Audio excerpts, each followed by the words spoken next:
Okay, so today the main focus of this video is to walk you through what a really effective CV or resume uh, layout looks like, because I have found that there is so much nonsense and misinformation online that I haven't actually been able to find a template that is both simple and clear in layout and includes content that I think would get people through automatic sifting systems and also in front of busy real humans who are giving you 6 to 8 seconds in terms of looking at your CV.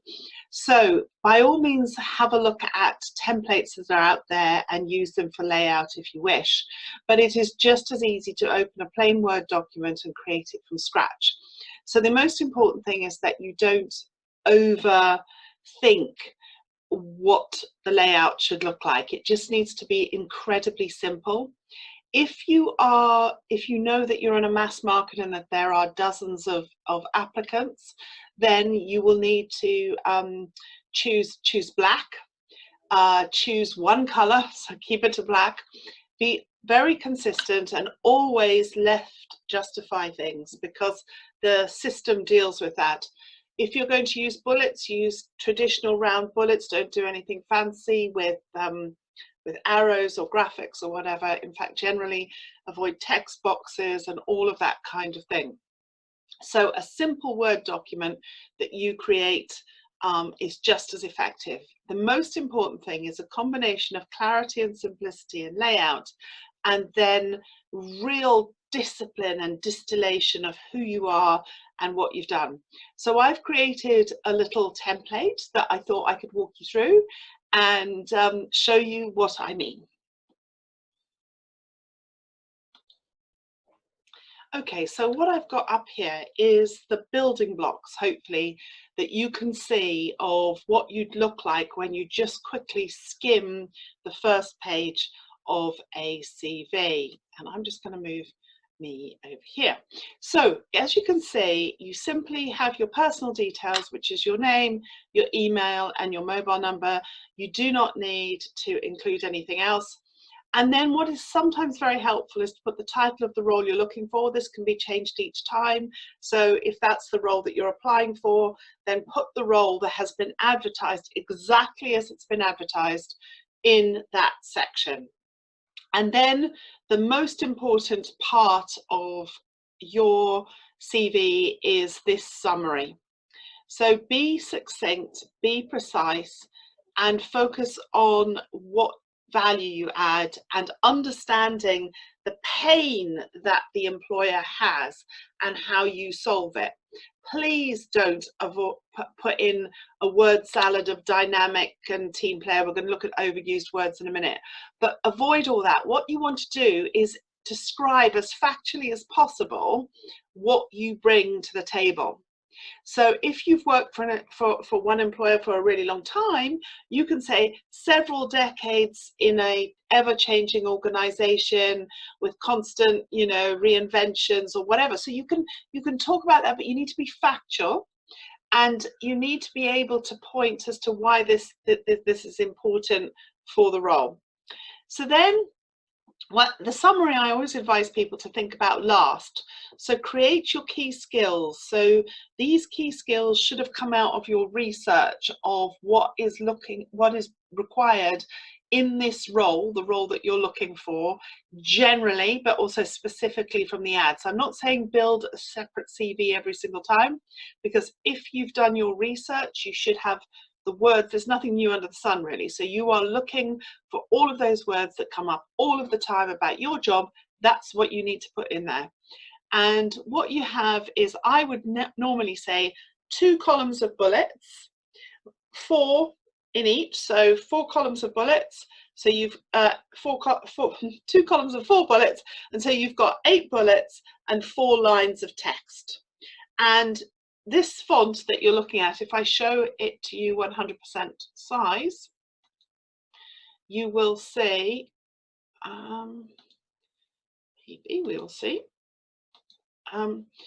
you'll see that this is size 11 font, This in Avenir, this is my company font, but traditional fonts like Times New Roman, Arial, Century Gothic, they are the recommended fonts for CVs. Keep it simple, keep it traditional, especially if it's going through a sifting system. So this is 11 in Avenir. This is the smallest size font that you really want. You don't want anything smaller than this. And normally it really helps, unless you're a new grad, you're going to be looking at putting your skills here. And especially if you're in a technical discipline, or if you haven't got a formal education behind you, which will be way back down in your second page, this is what you highlight. So if you have project management skills, Prince 2 or Agile or any of those things, you put them there. In my case, I have an MSc in executive coaching. If I really was moving careers, I might want to put that there. So put technical skills, particularly any vocational skills, any certificates that prove that you can do the job. That's where pieces of paper are really important. Any awards that you've won that prove your skills. Like if you've won the sales manager of the year in your company out of 2,000 salespeople, again, always provide the context. Put that there. If you're the top such and such performer, put that there. So those are the kind of things that are important. And don't neglect personal skills like negotiating. So you negotiated a contract between 4 different stakeholders in 4 different geographies valued at £1.5 million. That's how precise you need to be. That's how specific you need to be. So show, don't tell, just get the facts in. Negotiated this thing for this amount of money with these kinds of people. So again, don't tell me you've got leadership skills. Say, led a team of 40 engineers based in 3 different locations, speaking 10 different languages, and we delivered the project on time and on budget, or whatever. So a bit long, but you get the idea. And so make sure as well that you start with the most important one on the top right. And then there's the finish on the top left, and you finish on the bottom right. And that's in terms of that's where your eyes fall. I don't know on the video whether it'll be that way, but your eyes go across and scan down the page. Okay, now employment. This is where you should have allowed plenty of room, that you've allowed all of this. So the second half, or the final third of page 1, should be your current role, or the last one if you're currently out of work.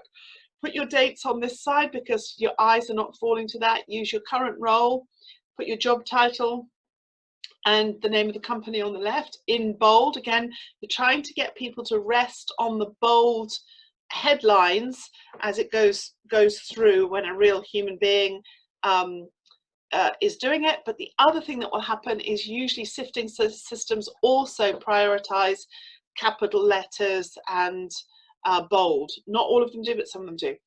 And then what you're looking for is you need to introduce what the company, you need to provide context. So where were you in this organization? Who did you report to? How big was it? How small was it? What was the value of the project you're working on? So unless you're working for Google head office, most firms need an introduction. So you were working for the top 5 law firm based in London, dealing with family law, and you were responsible for this, this, and this in a team of 5 people, or whatever. So you get the point. A brief sentence describing what the firm does, where you were positioned in the firm in terms of reporting line, value of project, etc., and then what your role included. And again, it just needs to be short and succinct. Okay, now telling somebody's life story, what you're doing is trying to get an interview, and you try to make it easy. No one should be Googling the company. You need to say, if it's called EFS Inc., you need to explain underneath, EFS Inc. is the largest engineering firm in the north of England, and that kind of thing. So you just need to describe what it is. And then you would put your achievements. Again, look what I've done with these bullet points. This is what you should be doing with your bullet points. Every bullet point should begin with a verb in the same tense. So if I'm giving instructions, they're all going to be in what we call the imperative. Begin each bullet with a verb. Think about strong verbs. Avoid vague or overused phrases. Or usually it'll be past tense. So led, developed, built, engineered, facilitated, trained. Okay, so these are the words that you need to include. Avoid vague ones like communicated. What? Who cares? So again, managed. Be more precise than that. So really think about what it is you actually did, and you need a different verb, okay, for each one as well. Strong verbs. Won, built, okay, see, achievement oriented verbs. And all you need to be doing is providing enough information for the employer, the hirer, the recruiter, whoever, to get you in for interview. So it is the highlights, it's the edited, distilled elements of what you've done. It is not everything that you've done. It's not everything you need to do. And always you're looking for, is this directly relevant to this role? And you'll see when a job ad comes through that there's only 6, 8 bullet points really, usually, and find out what the key ones are and use and speak to those. So then we go on to page 2. Now again, remember, people's eyes are going to start at the top and then they're going to drift across the page. So limit this second page to a few lines, okay, unless one is highly relevant, but in that case you should really have mentioned it in your executive summary on page 1 that you have worked in X industry doing Y thing, and that'll make people look onto page 2. Remember, 8 seconds in total for your 2 pages. So you need to make someone turn over, and that's why your summary is so important. There's something key on your second page. You're going to need to draw attention to it without repeating it. So draw attention to it and why it matters. Now here, most important things, please, please, please, as I said, leave things out that are not relevant. Here are some of the top cliches. Team player, highly motivated. Well, if you're not motivated, I'm not hiring you. So it's kind of like saying, I'm a human being. So there's nothing to grab my attention. Great communicator. No, hopefully you're communicating through your CV. Results oriented? I should hope so. Again, you're telling me you're a human being. Dynamic, says who? Why does that matter? Stop using it. If you've told me that you had a project worth £1.5 million and you were managing 20 people and you did it on budget and on time, then I might think that you were dynamic. So show, don't tell. Project management skills. Everybody claims to have project management skills, and what they really mean is that they're organized. If you are a real project manager, then you need to show, usually earlier, that you've either got project management qualifications, or you have delivered projects that have followed those methodologies, whether it's agile or waterfall or scrum or whatever. That's where you need to specify it so that you set up your credentials. Again, show, don't tell. And again, responsible for. Everybody's responsible for something, including themselves. So avoid that, okay? What you need to do is be putting those specific verbs of achievement. And if I ban you using responsible for, your CV will up its quality and its precision and its clarity. And leadership skills. Please don't tell me you've got leadership skills. Again, describe what you've done to prove that you're a leader. And you don't have to have a formal position, to be clear. It can be something that you've done, that you were in charge of, and that you were the budget holder for, or whatever. If you're the budget holder, then you have leadership in a way. If you've got people reporting into you, you've got leadership. Whether you're amazing at it or not, I'm going to find out at interview. I'm not going to find out in your CV. And then certificates and memberships. Relevant professional qualifications, make sure your most impressive accreditations are the highest. So if you've got a PhD, the PhD comes ahead of a master's, which comes ahead of a bachelor's degree, which comes ahead of, you know, qualifications at school. Dates gained are helpful. We need to know those. The most important thing here is that if your certifications and memberships are key to your role, they, for me, would be on this whole block, would be moved to the front, to the first page. Also, ditto in terms of education, if we move down. If you do not have a university degree and you're over 40, I tend to say leave your education off, because it's not relevant. We're assuming that you're literate, you've written a CV, we're assuming you're numerate, you're doing this thing. It's only if you're really applying for very basic jobs would you be putting these down in detail. Now, if you're applying for something really academic, then you might even need to put the name of your, the title of your dissertation. It depends on what you're applying for. And then your interests. Okay, interests are really important in helping employers understand what motivates you. But please don't put that you go to the cinema, you read, and you like walking the dog. Because again, you're just telling people that you're human. So what we're looking for is distinctiveness. We're looking for you to apply the relevance to the job you're looking for.